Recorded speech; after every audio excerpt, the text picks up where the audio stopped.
Hi Mary, how are you? I can hear you, boy. நல்லா இருக்கடா, நீ எப்படி இருக்க?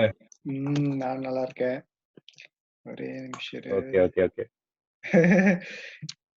எப்படியோ hello participants.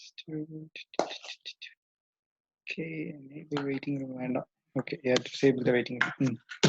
Anyway, if யாரா வந்தாங்கன்னா அவங்களே ஜாயின் பண்ணிக்கலாம். Okay, that is good. அப்புறம் எப்படி இருக்கு ஜெர்மனில? பரவாயில்லடா, எங்களுக்கு ஒர்க் ஸ்டார்ட் ஆயிருச்சு. ஓகே. ப்ராபப்லி இப்போ வந்து ஷிஃப்ட்ல ஒர்க் பண்ணிருக்கோம். மேபி நெக்ஸ்ட் ஜூன்ல இருந்து maybe regular work schedule start ஆயிரும்னு நினைக்கிறேன். ஓகே. கேள்விப்பட்டேன் அங்க எல்லாரும் பப்ளிக் டிரான்ஸ்போர்ட்ல மாஸ்க் கம்பல்சரி அப்படின்ட்டு. பப்ளிக் டிரான்ஸ்போர்ட், ஒர்க் பிளேஸ் எல்லா இடத்துலயும் மாஸ்க், ஷாப்பிங் சூப்பர் மார்க்கெட்ஸ் எல்லா இடத்துலயும் mask compulsory. Hi Arun. Madan இருக்கா? ஹாய் மதன். ஓகே. எப்படி இருக்க? சில்லிங் அவுட் இருக்கேன்டா. எது போகுது அங்க லாக்டவுன்ல? பரவாயில்லடா, நல்லா போகுது. ஓபன் பண்றாங்களா? ஓபன் இங்க வந்து இப்ப ரெஸ்யூம் பார்ஷியலா ஓபன் பண்ணிட்டு இருக்காங்கடா. இப்ப வந்து ஷிஃப்ட்ல ஒர்க் பண்றோம். எந்தெந்த டைம் ஸ்லாட்ஸ் வேணுமோ அதை ரிசர்வ் பண்ணிட்டு போகணும். பட் ப்ராபப்லி ஜூன்ல இருந்து கம்ப்ளீட்டா ஸ்டார்ட் ஆயிடும். ஜூன்ல இருந்தா ஓகே. பீக்கெல்லாம் முடிஞ்சது இல்ல அங்க? இங்கயா கேசஸ் இப்போ ரீஓபன் பண்ணதுனால திரும்பி ஒரு கேஸ் சர்ஜ் வந்துட்டு இருக்கு. பட் ஆனா இவங்க கிட்ட ரிசர்வ் கெபாசிட்டி நிறைய இருக்கு. அவங்க அந்த இன்சிடென்ட்ஸ் டைம்லயே இவங்க கிட்ட 10,000 பெட்ஸ் கிட்ட ஃப்ரீயா வச்சிருந்தாங்க. இவங்க ப்ரிப்பேர்டா இருக்காங்க ஜெர்மனி. அதனால இவங்க மானிட்டர் பண்ணிட்டு தான் இருக்காங்க. ஏன் என்னோட மட்டும் பிரைட்டா தெரியலையே? ஓகே, பின்னாடி வெயில் அடிக்குதுன்னு நினைக்கிறேன்டா. அதான் எனக்கு ஆக்சுவலி இன்னொரு ரூம்ல இவன் ஏஜென்ட் தூங்கிட்டு இருக்கான். சோ அதனால அங்க போனா ஓகே இப்போ பெட்டர்னு நினைக்கிறேன். உங்களோட டெத் ரேட் தான் இருக்குதுல கம்மி இல்லையா? ஆக்சுவலி அதுவும் தெரியல என்னன்னு. சோ இவங்க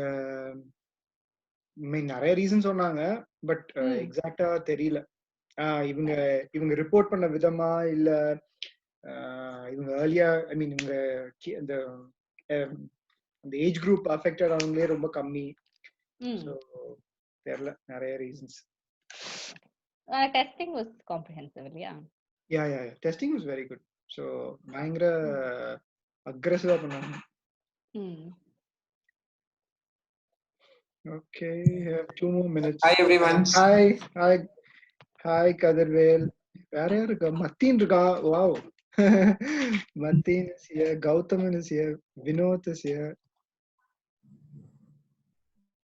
ரொம்ப நாள் ஆச்சு எல்லாத்தையும் பார்த்து. மதன். கதிர்வேல் போன ஜென்மத்துல பார்த்த மாதிரி இருக்குது. ஐயோ என்னது போன ஜென்மம்? ஏய் நார்த் எப்படிடா இருக்க? நல்லா இருக்கேன்.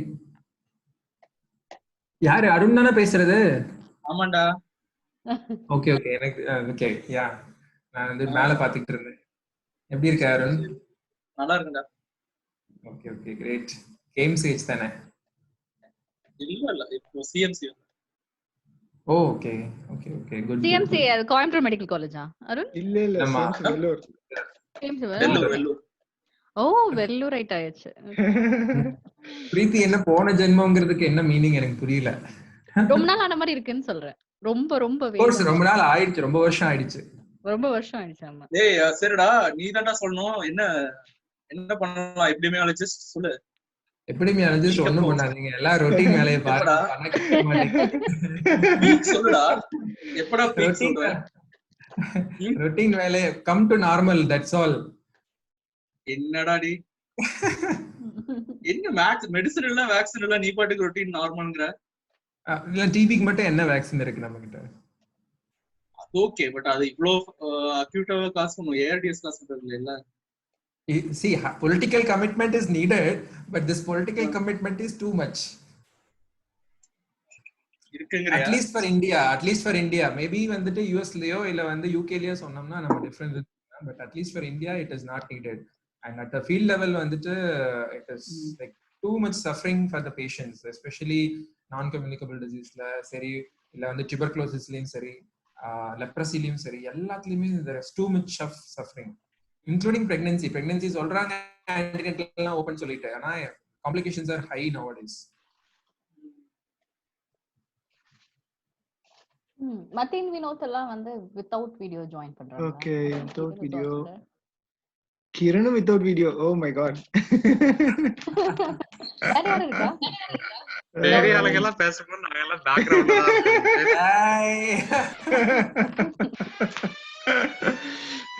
ஒருவேளை வீட்டுக்கார அம்மாவை பார்க்க விரும்பலையோ இல்ல வீட்டுக்கு அம்மா விரும்பலையோ. நல்ல கேள்வி, நல்ல கேள்வி.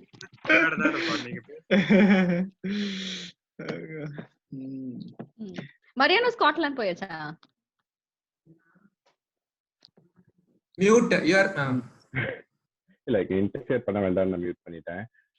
நெக்ஸ்ட் வீக் போறேன். நெக்ஸ்ட் வீக் அங்க என்ன கூப்பிட்டுருக்காங்க. ஆல்ரைட். 1st of June அங்க ஸ்டார்ட் டேட். ஓகே. சோ எல்லாருக்கும் யாருக்கு பேக்ரவுண்ட் தெரியாதுல, நான் வந்து லீட்ல இருக்கேன் இப்போ. நெக்ஸ்ட் வீக்ல இருந்து I am moving to a new job in Glasgow, Scotland. Okay. Hi Paari. Hi. Kirubanan. Okay. Okay. 5:32. Yeah. Maybe. Yeah. Shall we wait for another 5 minutes or shall we start? 35 வரைக்கும் கூட டைம் கொடுக்கலாமே. Yeah. அவ்வளவு ஸ்ட்ரிக்ட்டா நம்ம என்ன பண்ண போறோம்? இல்ல மீட்டிங் முடிஞ்சிருச்சுன்னா 40 மினிட்ஸ்ல அதனால. Yeah, that is true. We'll have to. Correct. So, in that case, I think if we better just start on at least with the Preeti, you can just as the moderator, you can just start, and then we can.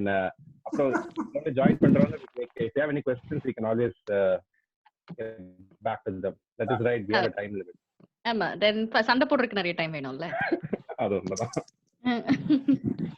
All right. So.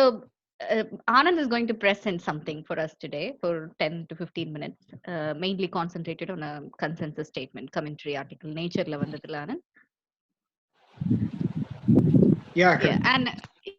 And Kadrivel and Mariano are going to add their comments and their experience, their own experience later on to that. After I have my own experience, relatively small when compared to these three people. Adukapra we'll open to everybody to discuss about this. Today we are meeting to discuss about predatory journals.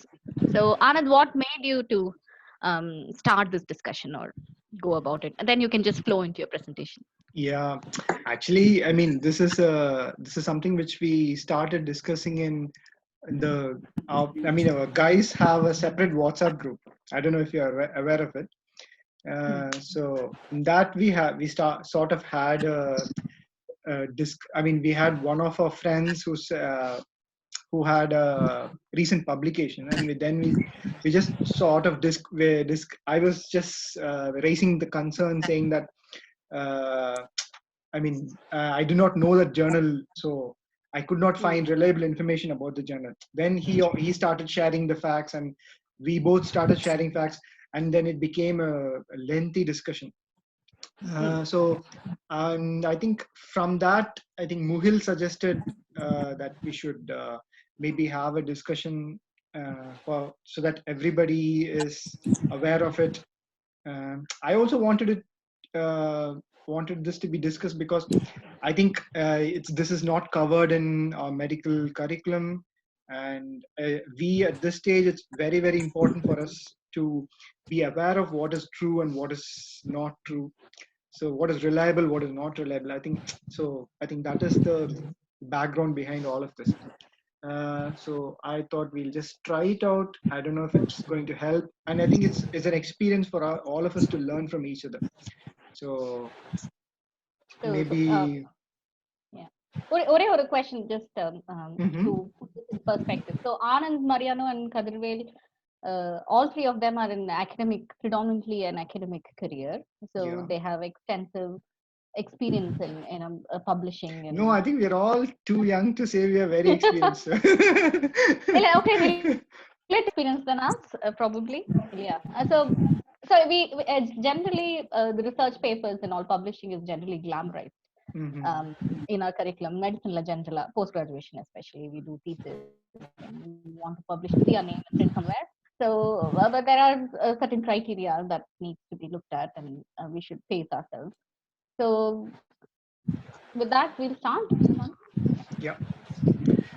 Okay, so maybe I'll just start. I mean, if I'll start the presentation. So if I think if you have any questions, you can probably unmute and raise your point. I think let's keep it informal. So whenever you have a suggestion, probably you can stop. If it gets too deviant, then we'll stop and continue later. Okay, so as of now, I'll start my presentation.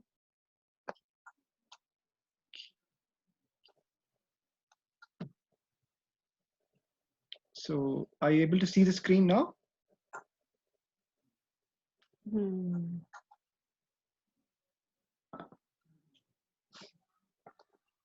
It says Anand has started screen sharing. Yeah, it's come up now. Yeah. Okay. Okay. Yeah. Okay. So again, I don't know if how much I'm right, because this is not my field of expertise. So I'm just trying to share what I have seen and come across. But okay. So now, so just to give a very simple analogy, I think predatory journals are like the quacks of academic publishing. So like how it's important for general public and doctors to be aware of qualified medical professionals versus quacks, I think the same criteria would apply here also. So we need to be able to identify the quacks of academic publishing, who is or which journals are reliable, which are professional, and which are, say, not so professional. So now there is not a uniform definition, but in general, what is accepted about these journals is that they actually charge something called as author's fee. So now what is important to realize is this is not the same as the fees charged by open access journals. So there are some journals which charge out article processing charges so that they make the article freely available to the public. So those journals are called as open access journals. And the predatory journals actually was probably a backlash from this open access projects.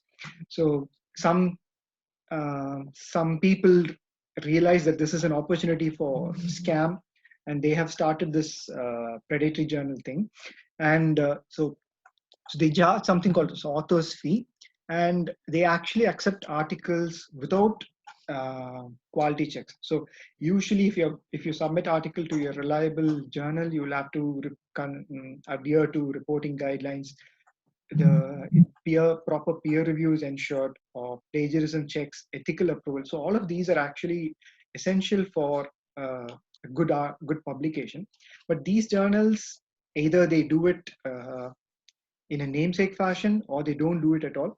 So they accept articles without quality checks. Now, why is it necessary to identify these? Again, just like why is it important to identify a quack? Because he is going to cause more harm. So these journals actually add confusion by clouding the facts. So this is for general public as well as us. So for us, good data will go overlooked, good data will be lost, good data will go unrecognized. And for the general public, so they would not know which information to trust and which to not trust.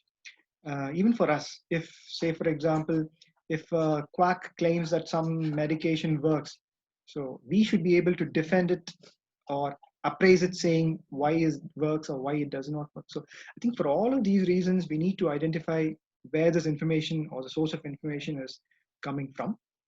And so there are also reports where these journals have started extorting money. That is, so when you submit your work, they tend to accept it.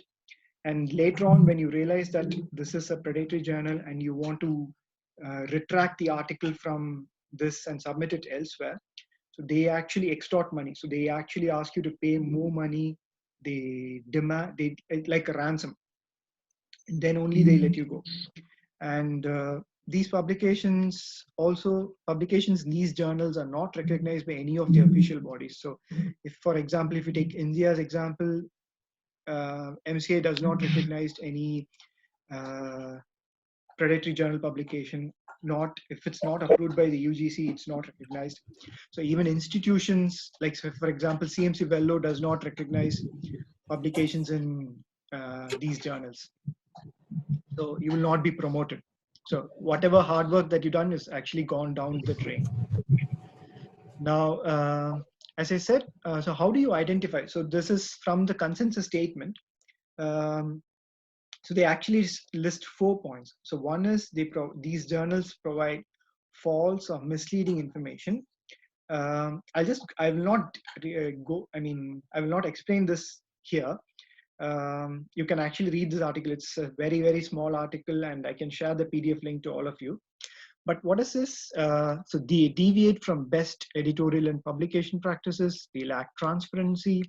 They have aggressive, indiscriminate solicitation. So I'll just give some examples of it.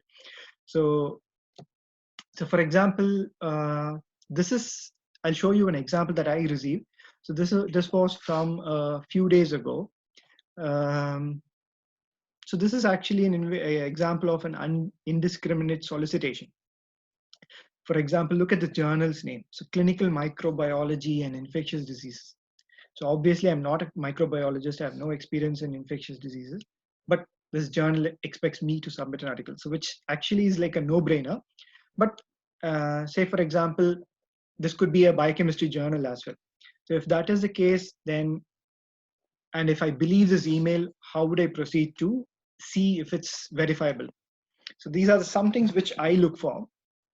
For example, even in the email, it's actually, you need to pay a little more attention. So you can easily pick it up.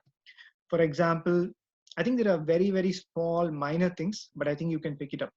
For example, look at the lines marked by the arrow and one in the bracket. The fonts are actually different. I mean, it seems like a minor thing, but these are actually very, very critical. So the font use for "We hope you're doing well" and "Anticipating a manuscript submission" is the same, whereas the lines in between have a different font. So this is something which happens because the people who are doing this, they just copy and paste information from somewhere. So you will actually pick it up very, very quickly this way. And look at this line. So we think you might have been busy with your regular duties and couldn't respond to email. I mean, this is like a standard thing. It's like the Nigerian prince who promises money. So, and the next line, see, if you or any of your colleagues have a ready manuscript. So again, I mean, these are all very, very standard lines which you can actually pick it up. And even minor things like, for example, see, the space is missing between diseases in few days. There is no space between issue 2 and off. These are like, these appear small, but these are actually points. And look at submission email. So many times they actually invite submissions just by email. So all of these are actually, I mean, indications that, or signs that this could be a predatory journal. Anyway, so let's say I believed all of this. Let's say I believed all of this information. Then what do I do? So I usually just check, or let's say you Google this information. So then you see 2 journals coming up. So so wherever there is a green mark from here on, it means it's a legitimate information. And wherever there is a red line or red arrow, it indicates there is something wrong. For example, the invitation I received was from the red bar. So Clinical Microbiology and Infectious Diseases. Whereas the actual journal is here. So this is Clinical Microbiology and Infection. This is a journal of an official body, European Society of Clinical Microbiology and Infectious Diseases. So this journal clearly is trying to masquerade as this journal. So they have just slightly changed their name. And this is actually a common strategy used by many, many journals. Okay, so this is another point saying or suggesting that this is not a good, reliable journal. Then the other thing which is very, I generally do is to look at if this journal is indexed in, say, one of the standard databases. So PubMed is one of the standard databases, or the standard database. You go to PubMed, choose NLM catalog. So this catalog gives the list of all titles or all journals listed here, or registered with this. So if I put in, say, the original journal, Clinical Microbiology and Infection, it gives me information. So this is from 2015. The publisher is Elsevier, and it's currently indexed for Medline. So all of this suggests that the original journal is actually reliable, whereas look at the other one. So it's actually, I mean, this is where you have to be really, really careful. So some of these predatory journals, what they do is, so when they start off, they register or they get it indexed with PubMed, and then they let go of it. So some articles may still be indexed in PubMed, whereas your recent ones will not be. So this here it says this is not currently indexed in Medline. So this is something you need to be aware, because many predatory journals are really becoming very, very clever. So they submit for index. I mean, they get indexed by PubMed once, and then maybe after a few years they come out, and then they start doing off whatever they want. So you need to be careful about this. So this is the second journal. So the second journal is actually in this category. And okay, next. So next, I also look at, it's also important to look at the editorial policies or the submission guidelines. So for example, look at the red bracket. So this is from the original journal. So look at how detailed the information provided is. So whereas look at the one here for the predatory journal. So this is something like, it's like a PowerPoint presentation somebody has copied and pasted. So all of this is a sign saying that this is, I mean, I would not trust this journal. And also, you can also look at the editorial board. So many times the proper journals have detailed information about the editorial board, and you can actually go and verify each of these editors from their respective universities. For example, you can actually look at this guy in this university's website. Whereas here, so again, this is again something which the predatory journals do very, very commonly. So look at this editor. So he is a professor of radiation oncology. So he has no business doing handling a microbiology journal, right? But this is something which happens in the sense that, so many times these researchers have no idea they are listed as editors of such journals. So and this is commonly for people who, I mean, countries which don't speak English, like China and Japan. So they don't actually look at any of these researchers. They don't look at any of these informations. They're not aware of that they are even listed as editors. So sometimes what the journals do is they actually ask you to send your CV to them, and they'll recruit you as members of the editorial board. So, and I mean, stuff like this, all of this is actually signs saying that this is not a reliable journal. Finally, I think this is my last but one slide. But again, so if you want to again verify if it's applicable for India, so the University Grants Commission of India has a consortium called UGC CARE. So this also has a fake website. So please go to the proper website from the University Grants Commission. So they have a search option. So you can actually search the title and look at whether this journal is UGC approved. So if all of this works out, then you're probably on the safe side. So you can say, yeah, I'm submitting to a reliable journal. You can trust that your work is going to be read, or even at least in safe hands. Okay, so my final slide. So these are my take homes, I guess. So some signs for a reliable journal versus a not so reliable journal. So if it's a reliable journal, ideally it will be indexed in PubMed or Web of Science. So again, so this another important point to be aware of here is, so sometimes even good journals may not be indexed in PubMed. That is because if they are new, for example, for a journal to be accepted into an indexing agency, it will take a minimum of 3 years. 3 years of continuous existence, and then they get it into PubMed. So if it's a journal from a reliable body, but it's recent, it may not be indexed in PubMed. But again, for all practical purposes, looking at PubMed indexing is actually a good sign. Then if it's a reliable journal, it should have transparent editorial and peer review policies. So the peer review will be detailed in the website. They have policies for retraction. So all of this will be detailed in the website.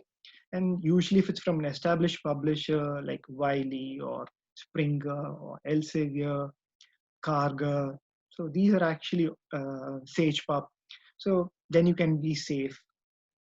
And check if it's UGC approved, if it's especially for the Indian context. So if you want to say if you want to look for warning signs of a not so reliable journal, so I would look at aggressive invitations. Any invitations that you receive over emails saying please submit as fast as possible, they promise rapid publication, these are actually not good signs. And many times they request submissions by email, so you need to be really careful. And many times they claim indexing in PubMed and Web of Science, but if you check it, they won't have. So sometimes they say that the journal is indexed in Google Scholar. This is actually, again, a fake claim. So Google Scholar is not an indexing agency at all. So don't fall for this. So the editorial policies are not transparent, or they'll have false information. And so this is another sign which should bear in mind. That is, many journals, they promise open access and they request a copyright transfer from the authors. Usually if it's an open access journal, as I said, so open access journal is something which charges article processing charge and makes the article freely available to the public. So if it's a reliable open access journal, then what you sign is something called as Creative Commons license agreement. Whereas if it's a predatory journal, they actually ask you to sign a copyright transfer. The copyright transfer literally means you are agreeing to give away your work to the journal. So that predatory journal can do whatever it wants with it. So you have no more rights to it. So this is what the copyright transfer means. So if a journal requests copyright transfer, you need to be really, really careful. Okay. So so these are some references, and if you want to read any of it, so please do. And yeah, that's it. That's my presentation. Okay. I would invite Mariana to follow up comments on that. Thank you, Anand. That was very well described presentation. It certainly gave me a lot more information than I knew what existed already. Especially the think about the font size was really interesting. One is Calibri, another is Times, I think. Yeah. So that was interesting, but I do concur that it is important for us all to be vigilant when we are publishing. So just like we will choose a good college, we will research what degree we are choosing when we are going for post-graduation or anything like that. Same level of detail has to be looked for when you are submitting to a journal. And because there are so many fields in medicine, not everyone will know what list of journals are best in a particular field. So it's a good idea always before submitting to a journal, just ask your professor, just ask your a senior colleague, have you ever published this journal before? And that gives you a pretty good idea if it's a journal you've never heard of. And touch a little bit about impact factor. Yes, they do claim impact factors, and the impact factors quite often will be fake. That is the trouble. So we can't go, in a way, you shouldn't rely on anything which they have sent you. So if they have sent you a link, don't trust that. If you receive an email, don't trust that link. Check yourself by some other alternate means. So check with your seniors, check with your colleagues. If someone has contacted you, then be very, very careful. If you have gone and contacted a journal, usually it will be pretty safe. And when you are, the problem comes in the initial stages of your academic career. Once you're pretty well established, you know the way the things work. But when you are trying to get off your very first publication or your second publication, what usually happens is you try for the top level journal, they'll not accept it. Then you get disheartened. Then you try another journal, then they don't accept it. And then some journal just comes along saying, okay, guys, we just have one more article to finish off our issue. We'll promise a rapid publication for you. I have been conned into it personally. So I have published one in a borderline predatory journal. I say borderline because it just come up on a web search. So my work is there. It is attributable to me, but it doesn't add anything to my CV. It's not PubMed index. So sometimes the cutoff between what is predatory and what is normal may not be very clear cut.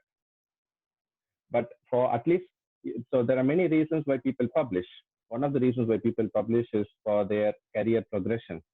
And you have to be aware, most institutes, when they look at career progression, they will only include PubMed index articles. So as Anand said, it is important to check whether it is currently indexed in Medline. There's no point submitting to a journal which was indexed in Medline and they stopped registering 5 years back. One way to find out is the NLM catalog, which he said. I didn't know about that. But what I used to do was, I used to put the journal name and find out when was the last article posted. So the last article was within 6 months back. Okay, they're still registered. Whereas if it was 2 or 3 years back, that means they're not registering. So that gives you a pretty good idea. The other thing which I'd like to briefly touch upon is predatory conferences. So once your email gets into, let's say, one journal as first author or second author or corresponding author, I think that's the way they track you. Because very often you will get email saying, oh, I note you have published this article saying, with the article that you've already typed. I have a feeling that they probably just abstract it from a Google search. And at that stage, what you will get is... No, they don't. It's not from Google search. No, it's, sorry. I mean, it's very, very easy to extract your emails from PubMed. Okay. So, I mean, PubMed has this facility because when you're doing something like a systematic review or a meta-analysis, the corresponding author should be contactable. So they have this facility. So these bodies hack this. So you can just just put any search term and extract the emails of all the publications which come in the search. So that is how they do it. Yeah. Okay. Thank you. So they might invite you to take part in a conference to present this work. And you think, okay, this is an international conference. Let's go for it. And they will say, oh yeah, if you have a colleague, bring them in as well. So you tell a colleague, and the colleague, obviously, if a colleague is a junior colleague and he trusts you, he'll be like, okay, this guy is saying he's giving me an opportunity also to go to international conference and present. And you take it as a good opportunity. But you end up there, and there will be a big hall with only you and other presenters. There will be no other audience. So you will be all presenting to each other. And many times they charge you a participation fee also, $500 US, 500 euros. And it will be a small dingy place with maybe a mic and I'm not sure how it will be. It might be better, but they charge you for that. Yes, they charge you for that. So you just need to be careful about anything which you receive in your inbox. Okay? Just like Anand said about the Nigerian prince. So same way that none of us probably 10 years back when it all came in, we might have fallen for it, but now we won't. So if you get an email saying, please come, and if it is something which flatters you, saying we know you're busy or we know you're recognized in the field, then you need to be extra careful. So that's my 2 cents. Kadir, what's your feeling?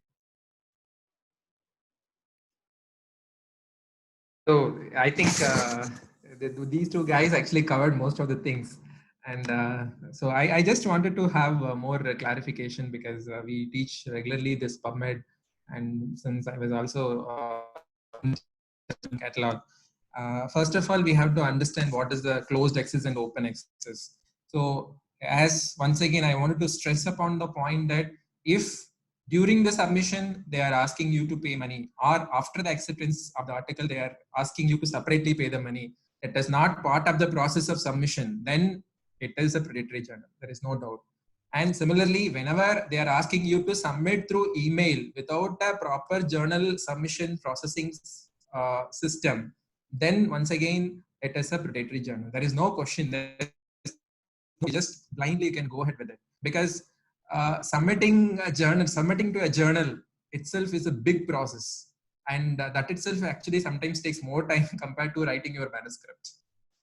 I hope these, especially these two guys who are sitting in one in Germany and another in UK, agree on it, because you have to prepare the cover letter in one format, title page in another format, and the whole manuscript in another format, tables in another format, figures in another format. Figures also, they'll ask you to this particular resolution and particular format. It is a JPEG or TIFF or WMF. So all these things, and including the acknowledgement separately you have to submit, and then funding separately you have to submit, ethical clearance separately submit. So there are so many things in the journal submission process. So whenever somebody is asking you over email, just close, or you put it in the spam or delete the mail. That's all. So I will thanks, So, and another thing is importantly, we have to understand about the PubMed system. PubMed is not an indexing system. It is just a database. So it is a search engine. Basically, it is a search engine of the Medical Library of US. When it was started, primarily for National Library of Medicine, the US.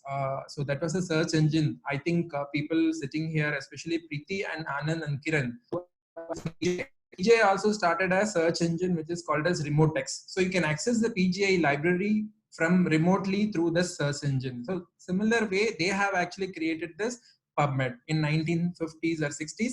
And then later they realized that there is no single platform to know about all the publications or the scientific updations. So they actually made it as an open access policy, and they given the access to people.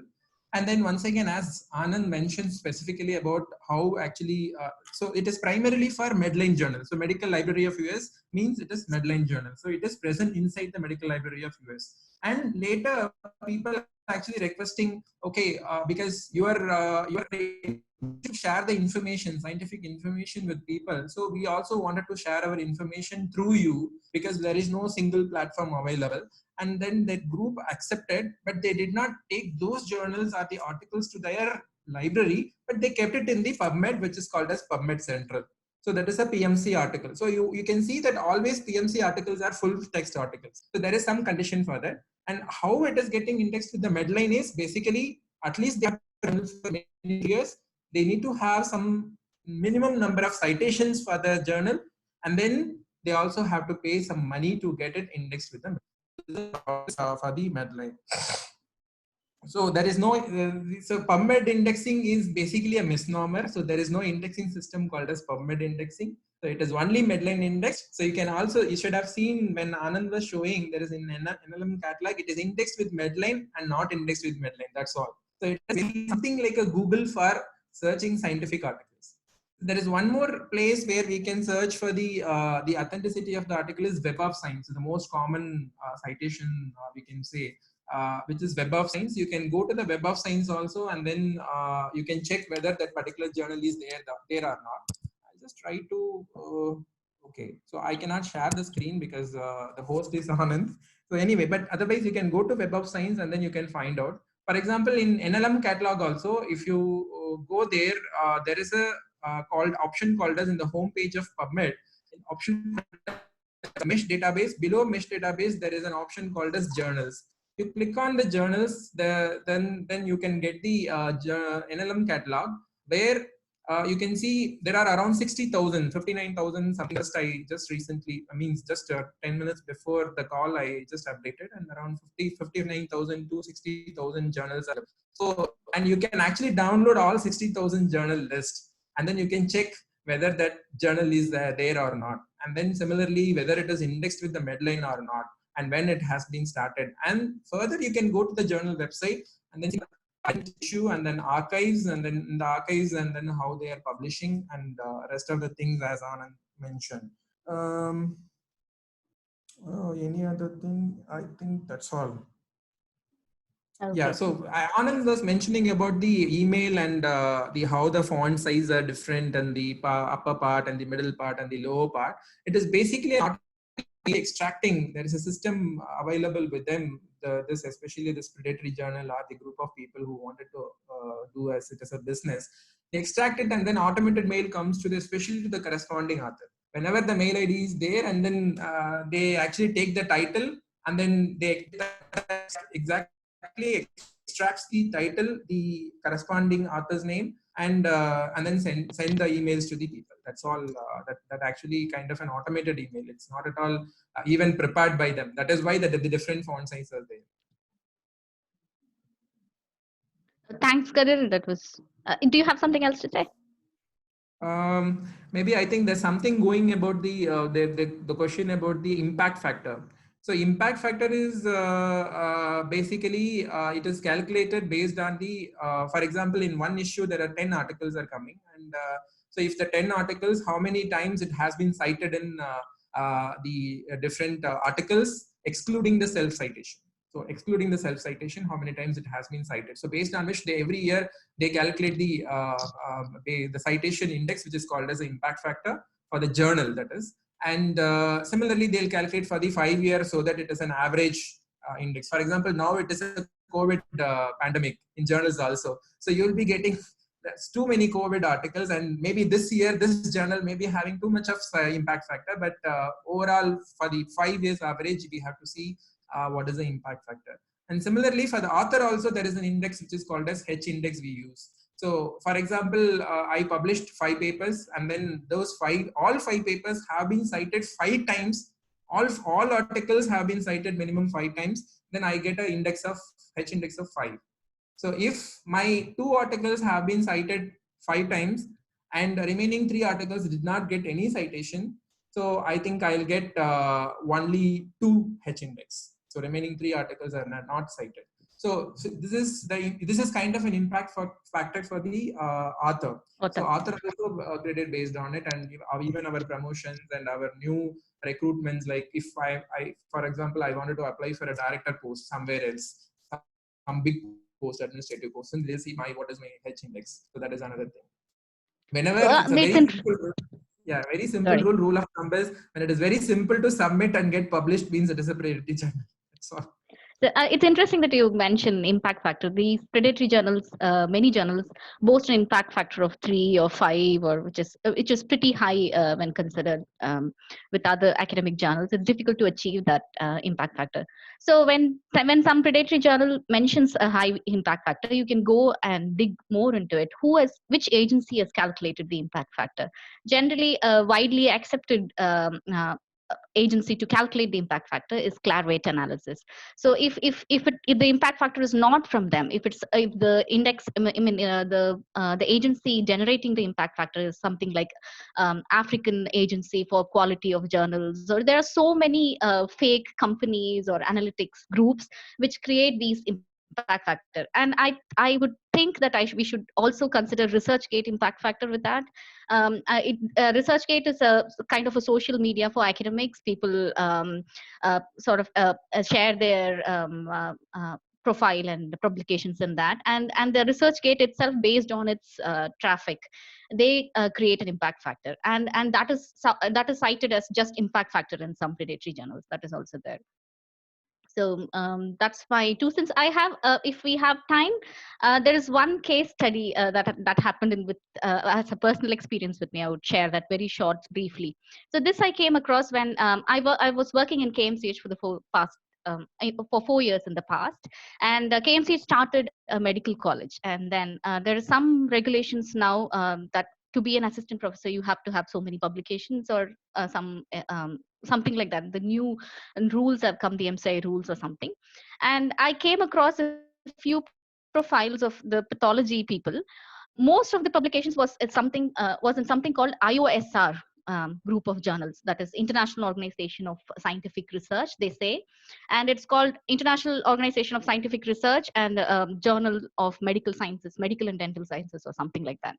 So it captured my attention, and I just went and saw in that. What happened was simple. This was about a 2.5 hour process that I went through. So there is nothing called an International Organization of Scientific Research.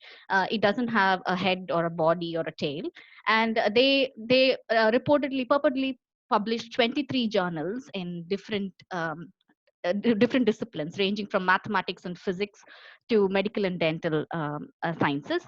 They promise publication within 7 days, and they charge a manuscript processing fee and a publication fee, and they give you a certificate when once you're published. So I, as Anand said, roughly not in that order, I went to the editorial board. For whatever journal you choose, either it's an engineering journal or a medical journal, the editorial board is the same. So there are 2 or 3 pictures that comes up, which is a very pretty young lady who's a dentist, who's an editorial member for every journal of every discipline. And there's a doctor, somebody who's a PhD doctor, or some other doctor, we don't know. And these are the 3 people that I went back to their profiles and searched. There are 2 people who are assistant professors in private medical colleges in India who are listed as editorial board members. So if you go into their profiles, they have published with this journal, this IOSR journals, 1 or 2 articles. And even though they are the members of editorial board, their profile doesn't show anywhere that they are the member of editorial members of this particular journal, even though they are in academic institutes, so-called as academic institutes. And this girl who is the first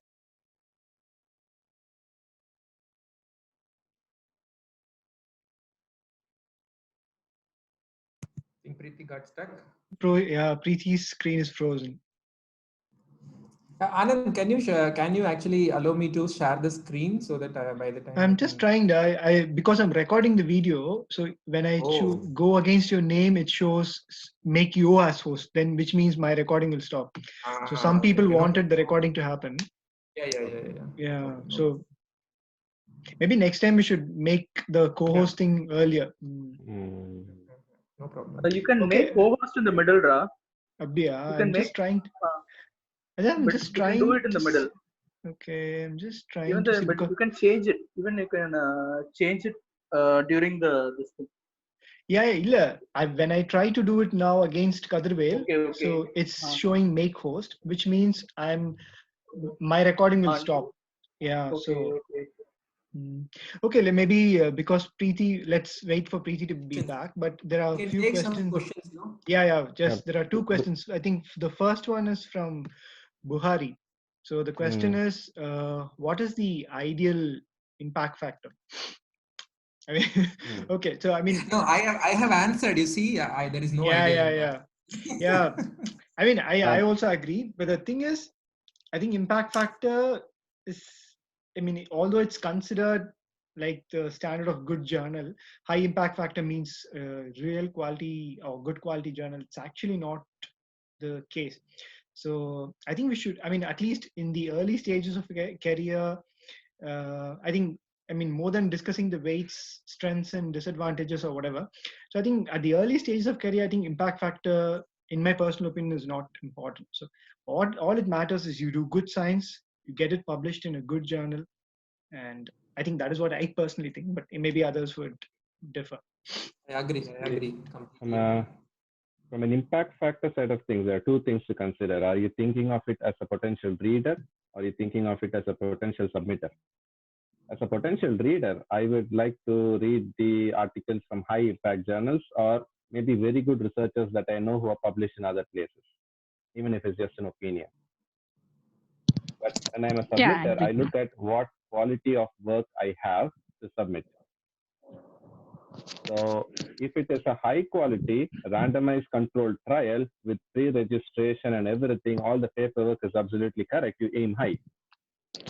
A junior of mine has the first publication in fertility sterility. It's the highest, one of the highest impact factor journals.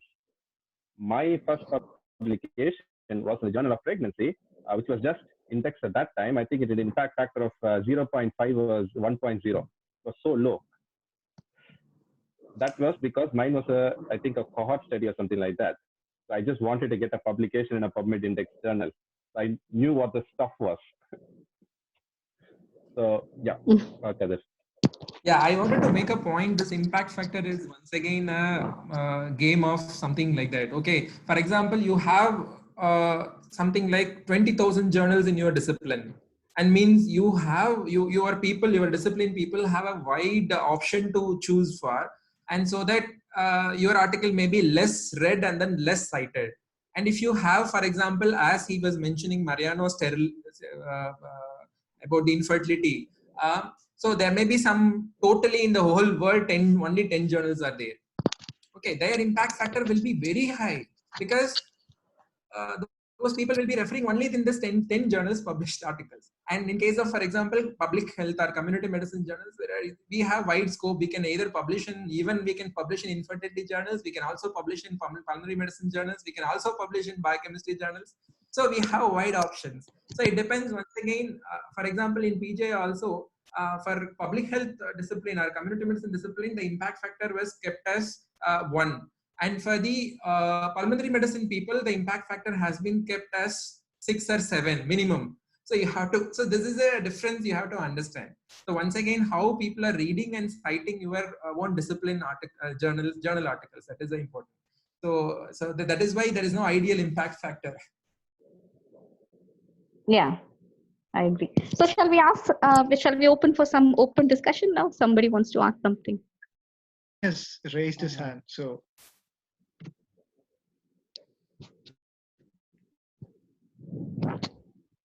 hi, Mansingh. You're muted. Yeah. Mansingh, can you hear me? Yes, Anand, I'm hearing you. Yeah. Great to see you all clean at the auspicious places they are. And it is really good to see and your interest, in an open form live group. And you made it good that today we are sitting together and we are discussing a very important point. Yeah. So I would like to, just for an open discussion, that many things which I came across, as Mariano rightly brought out, that the beginners like me who are in their very first paper to get published, so most probably I may also be trapped with a low profile journal.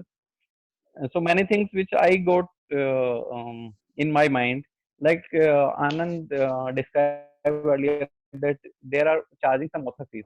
So can I get what is or how much is the likely author fees for these predators? Like yesterday I was searching the Lancet Public Health, and they were asking for $5,000 for as a processing fee. But that fees is exempted for the low SDI index countries. So as we are in India, please throw some light on that. Okay. So, I'll just add that point here. Maybe others can add their, if I'm wrong, just correct me. So, there are some journals which actually charge fees. So they charge editorial fees. So these are like really, really good journals. They say that they use this for maintaining the high quality. So they pay the reviewers, they maintain the, they do the peer review process. They actually even check your data. So if you submit, you have to submit your data, and they actually do the statistical analysis and verify your data. So for ensuring this high quality, they actually charge some the fees. So that is one set of journals. And you also have another set of journals which charge something called as article processing charges. So these are to make the article open access. So they make, this article is made freely available to the public. So these are the two, the cost can vary. As you said, it can be, some good quality journals can charge from $3,000 to $5,000. And even the cost is similar for the open access journals as well. It's roughly around $2,000 to $5,000 or euros or whatever. Now, there is no body which says you should not charge any fee, or there is no body which says how much you should charge. But what happens with the predatory journals is they actually charge fees for financial reasons. So the other journals, they are not allowed to use it for financial reasons, but these predatory journals, they use it for financial reasons. They don't ensure these quality checks. So if you're charging money, then you should use it for, say, using to do peer review or whatever. So, but these journals, they don't do, they do it as a business. So they get the money and they just take your article. So, which is the problem with these predatory journals. Thank you, Anand. I hope if I'm not expecting you guys, so I'll ask some more. Is there any official indexing agency in our country, which upon which MCI and this UGC rely upon? No, I mean, it's not, there is nothing called official indexing agency, but these are some independent bodies which have taken up the responsibility of maintaining the indices. So as Kadrivel said, so one is the Medline. So I mean, even I use the term PubMed index, but yeah, it's not true. So the National Library of Medicine from the USA, so they maintain an index, and there is also the Web of Science, as Kadri said, they also maintain an index.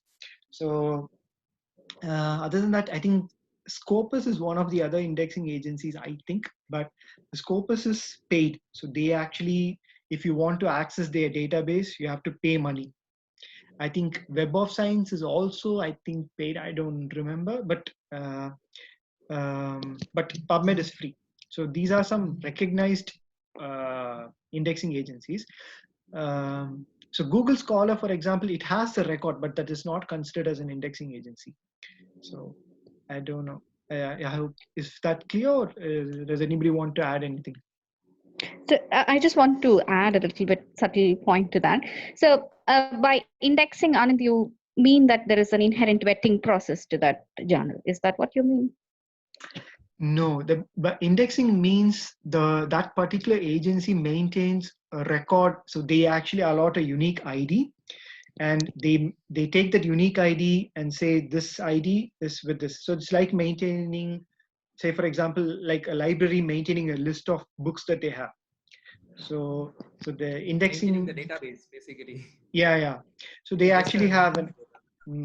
So for example, a Medline. So they actually, for each article, they provide something called as PMID, the PubMed ID. So for example, Web of Science also has a different ID. So if you just search that ID, you will grab that article. So it's like a unique ID for that. So there is also an agency called Cross Reference, which actually provides the DOI number. So, but that is, DOI is not considered as an index. I mean, Cross Reference is actually not considered as an indexing agency. So they actually provide DOI numbers. So they can provide DOI numbers for anybody. So it's for textbooks, it's for blogs. I mean, anybody who can pay them and get their DOI number, they can get it. But PubMed, you need to belong to a journal. You need to maintain. You need to have consistent publishing practices. You need to have vetted peer review processes. You need to maintain the journal for 3 years, and only if you submit all of this, then they'll allow you to be indexed. And they do the vetting process in a recurrent manner. Is that so? So I mean, I don't know how long because I've not been a part of the indexing process per se, but in a sense, so I think they will ask you to renew every now and then, and each time you have to provide, so how many publications you received for this period, how many citations were there, how did you vet this, who did the peer reviews, whatever. So I mean, you need to provide the document of all of this, and only then they actually verify it and make sure that you're indexed continuously. Yeah, I'm asking that because to bring the attention to the fact that many predatory journals are becoming very smart. They get themselves indexed and they advertise that. So we actually, I don't know if I'm right. We don't actually have an agency which maintain a minimum quality for journals or a scientific journal. So it's largely based on the individual judgment of whether you want to publish your work with them or not. You're absolutely right. There is no minimum standard criteria for a journal to be published at all. Yeah. So we are not talking about good quality versus bad quality journals here. Predatory, this is from a purely selfish point of view. Why you need to know is a predatory journal is, one, once the data goes in, you can't get it out. You can't send it anywhere else. And number two, if it's not an index journal, which is actually different from a predatory journal, if it's not an index journal, you will not be considered for promotion in your career, if that is one of your primary criteria. And also when you're on a CV, you look down the list of articles when you send it somewhere. If it's a recognized name, then you're more likely to be accepted as a serious academic. That's the third reason. Yes, you are right in that there is no minimum standard criteria, unfortunately. Yeah. So any other questions? Sorry to interrupt. Anand? Yes, somebody has a question, so I don't know who. I'm Buhari. Hi, Buhari. Yeah. Hi. Hi. Nice presentation. Thank you. Oh, Pirates of the Journal பார்க்குற மாதிரி இருந்துச்சு. I mean, impact factor, seriously, I'm not into any of these things what you were talking. Like Mariano mentioned, my question was, as a potential reader, how we should approach the impact factor. And is there, where we can find that about the journal? Yeah. The impact, You can... the high impact factor journals are better to be considered as far as potential readers is concerned. How can we find it? So you are asking about how do you critically evaluate an article and find out if it is a good quality article or not? No, please. I'm not into all of those. இல்ல இது நம்ம படிக்கிறது உண்மையா இல்லையா அதான பிரச்சனை. Like what you are reading, is it correct or not? That is unfortunately. Sorry. Yeah, I have an answer for Buhari. There is a generally high impact journals impact factor வந்து அந்த நீங்க அந்த ஜர்னலுக்குள்ள போகும்போதே அந்த ஹோம் பேஜ்ல இருக்கும் basically. Generally வந்து there is a website called Simago, SCIMAGO, Journal and Country Ranking website.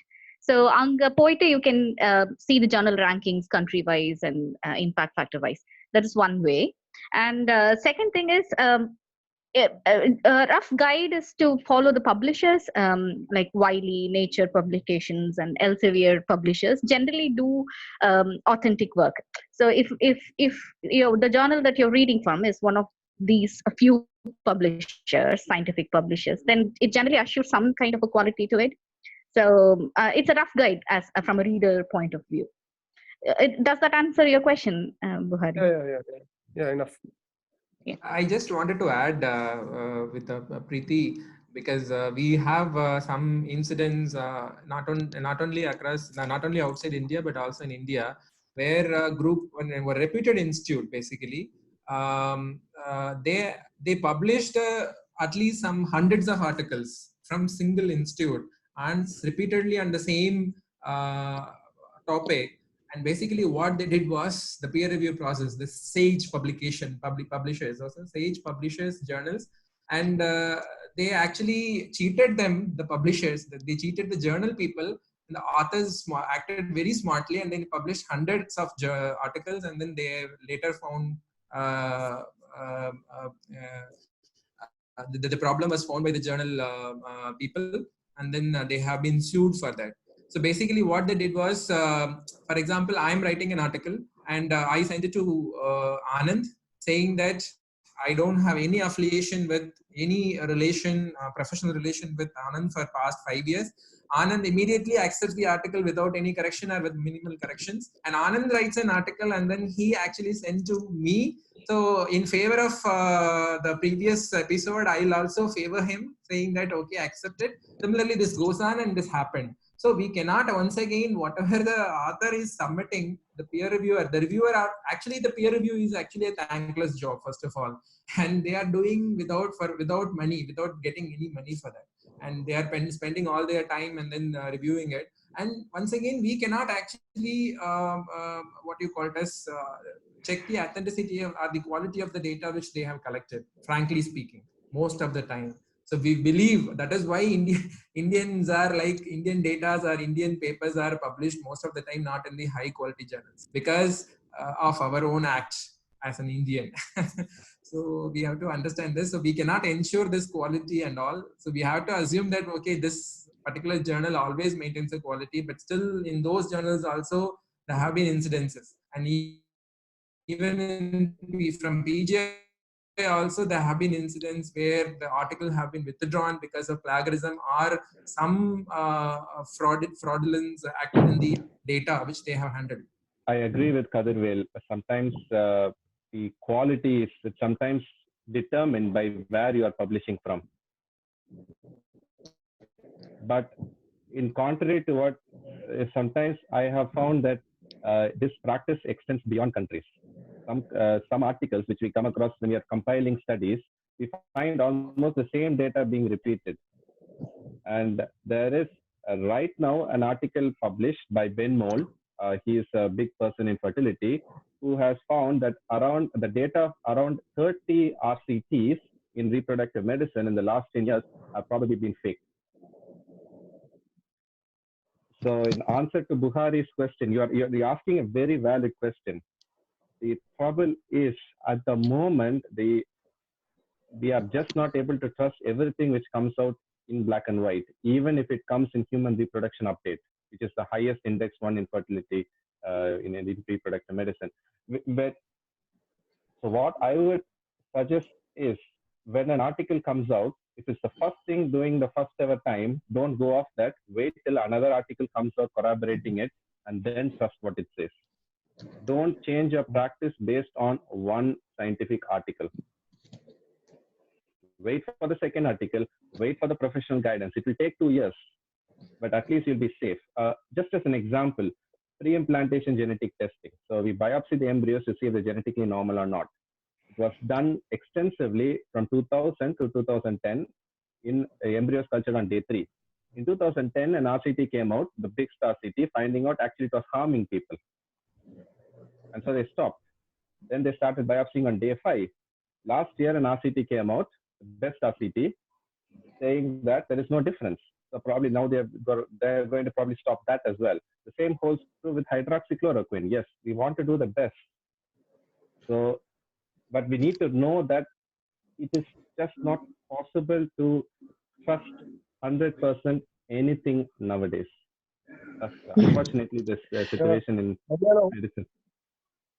Yeah, that's true. We are sort of meandering into the area of academic fraud now. Yeah, that's okay. Should we have another discussion on that? Can I come in? Yeah, sure, please. Yeah, Mariano, as far as clinical practice is concerned, I usually I follow up to date. I think most of you might be knowing it, and you're also maybe following it or not. I don't know, but it's I usually don't change based on an article or something published in journal. I usually don't make it into practice. But problem is, just I wanted to know if there is an easy way to identify based on some impact factor or something. We need not waste the time reading a journal like after hearing so much from plagiarism involved journal or article. It's waste of time. Usually we don't change the practice based on any article. So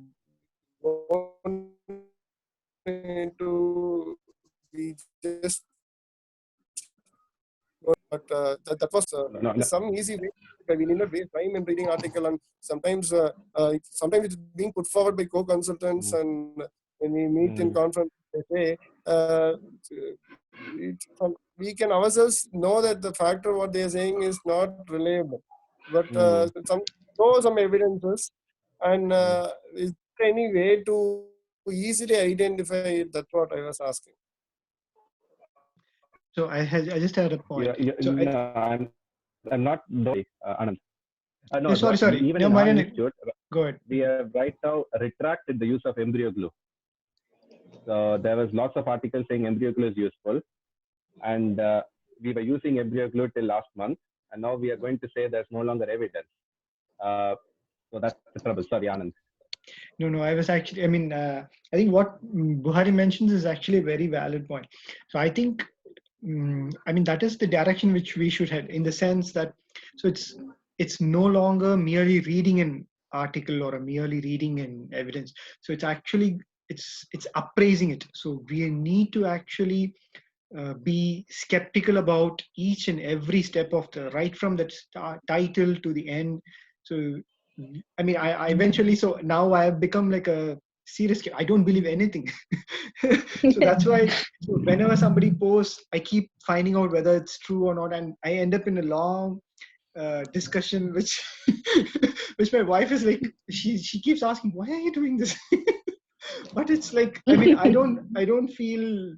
I think it's all of us. Why should I ask like that? That is So why it's Anand is losing his storage in supposed his to ask computer, like I think. I think She's it's supposed to ask. But anyway, so I think it's like we are being skeptical against fake news. It's also we need to be skeptical against science. So we need to be skeptical. So that is the point. Just wanted to add on this point. I think one place where we can get a kind of more authentic, rather than I don't go with the impact factor at all anywhere. I can go and rely to a certain extent the Cochrane databases, where they systematically process analyze the articles and critically evaluates in a way. That is one important place where I can go, and if I wanted to change my practice, definitely I'll go for the Cochrane. First of all is the Cochrane database for the systematic reviews, and then next level I may think of some systematic reviews which may be not present in the Cochrane database, but still I consider. So I will article based on, I cannot go with the change of practice and whatever it is. So Change of practice. Yeah, one more point that. Sorry. Like you said, change of practice with one article is definitely going to be wrong. Yeah. We cannot. Thing is, the point is, like, after going so much through the filsing and all, how to identify whether the correct article? That's what I'm asking. Buhari, so answering your question, so there is a slight divide between academia and clinical practice, the way we appraise the journals and do. So at least in developed countries like UK and Australia, there are official body for each specialty, like Royal College of Pathologists or Royal College of Obstetricians or Emergency Care, whatever. They have a panel which they actually go through all the current knowledge or a body of knowledge, and they give recommendations. They may not be updated to the minute, but they at least are a source to go and see whether what we are doing is a standard practice or not. But unfortunately in India we don't have the official body, so each practitioner can potentially change his practice based on whatever he thinks is right. So that is a disadvantage in our country. But you can, if you really want to change your practice, you might check for the guidelines which are given by these official bodies. Say in another country, I'm sure, I mean, I agree that they are based on different set of population. Our population is different, but before drastically changing the practice forever, so you can search evidences for the not in publications of new studies or the guidelines which are provided by official bodies like royal colleges of that particular specialty, and see if it matches that. I'm sure they're not updated by the minute, but they actually do discuss and vet all the knowledge databases, and they do give guidelines for every practical scenario in clinical practice, including pathology. So in academia, the context is different. Sorry, I'm taking too much time. That point is very clear. If not, I'm not mistaken. My question is not that actually. Change of practice. We have good guidelines. No, like I said, that we are connected to as far as emergency medicine is concerned. We are connected to the Royal College. I'm a part of it. Arkin, we are doing we are even training for the MyMarxian course. That is not the point. What I was asking is, how do you sometimes, like Kadharwal told, like even peer reviews, they can convince people to make it appear that it is a very good article. Do we have any objective method to realize whether we are going through wasting time on reading it? Really good article. Unfortunately, no. We went on believing, at least it causes autism for some time. So I mean, it takes time. There is no clear-cut way to actually. Yeah. Recent one, yeah. Prevents COVID and all that, yeah. Thank you. Okay, should we conclude or?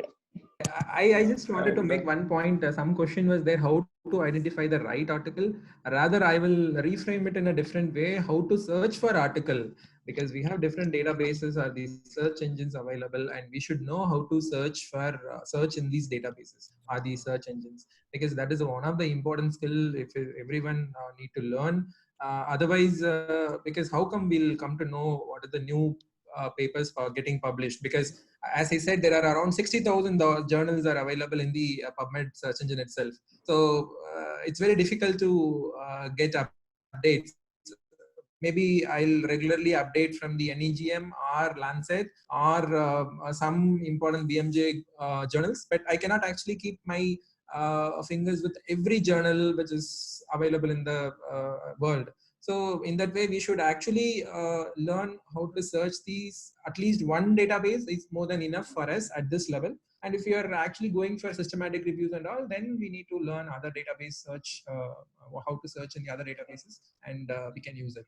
So yeah, if anyone actually, maybe if it is actually an important thing, if everyone feels, and I can also take that up in maybe in the next session whenever we are once again convening. Please do. Okay. So, And we should all thank Anand for this initiative. I'm sorry, it is not a conclusive remark. I think Preeti should be doing that. no. But No. should we? We should thank Anand for initiating it, and it's really a boom that we have people like in community medicine from our back, like we can use him. I think we should meet frequently through one of such platforms, and we can also include some clinical topics. Mariano, you were saying something, some Latin words. I don't know what you were speaking. Embryonic fluid, something or not. I think today very few people could interact, because I think it's the first session. Some 18 to 20 participants are there. I think from the next time, I think we should meet very often. Yeah, And, that's a good idea. one more suggestion: if the batch meet is not happening in the future, in our IMA, our place, they conducted Paduk through Zoom. That was really nice meeting all of you. Yeah, I think it was a nice time. Nice time. Thanks, Anand, for this wonderful idea and the effort. No problem. I don't think, everybody contributed, so it's not my... And good moderation. I think only a woman can do that. You mean silencing the men when they should be silent?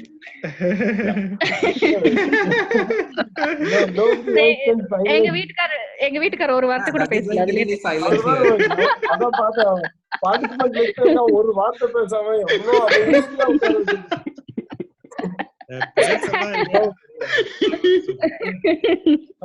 You can talk. You have my permission to talk. Point மனசுல வச்சுட்டு பேச முடியாம ரொம்ப கஷ்டப்பட்டு. You have my permission to talk, Kiran, if you want. It's like a warning, right? Meanwhile, I'm getting a call here from the central department, so I have to leave. Sure. Sorry. Thanks for joining. Yeah. I think let's conclude now. Maybe conclude now. Sure. So let's conclude. Yes. Oh, okay. No. Sorry, please, it's your job. No, please, you do. I give you the permission to conclude. Oh, thank you. Anyway, I think it was a nice discussion. I also enjoyed it. So, I found it particularly useful because I learned a lot from all of you. So, I would think we can do it more frequently, maybe weekly once or something. But anyway, let's hear what others have to say. And anyway, thank you for the discussion. And if you have any suggestions, put it in the WhatsApp group or send it to us, anybody in person. So, and we'd be happy. Yes, please. And potential topics of discussion for the next week. Suggestions, yes. Yeah. And I'll try to upload this recording in the YouTube and share the link. Kadirvel was, I think, ready for it. Sorry? Kadirvel is ready. Kadirvel. I'm ready anytime. Kadirvel, do this critical appraisal of article. See, we can learn about. I can teach about how to systematically search, at least from the PubMed, and similarly how to use the reference manager softwares, and then further critically analyzing the articles, even including how to write the introduction, methodology, how to frame the subjectors, and then writing the results, all this formattings. So this is what. Yeah. I just want to add. So, number batch, most of the people, including me, are more into reader part of the journal process than the writer part. So, to being up to date with knowledge and vetting the knowledge that we gain from journals is really important. That is the skill that we have to develop. Everybody, including the author part of the journal process. So, at least for the initial. Weeks we can keep the topics relating to that. We can, as demand goes up or down, we can change the channel or topics like that. Is that okay? Yes, sounds good. Sounds good to me. Yeah. Okay, bye. Have a nice day, nice evening. Okay. Bye, Anand. Well Thanks. done. Bye. Yeah, you too. Nice weekend. Bye. Yeah. Bye.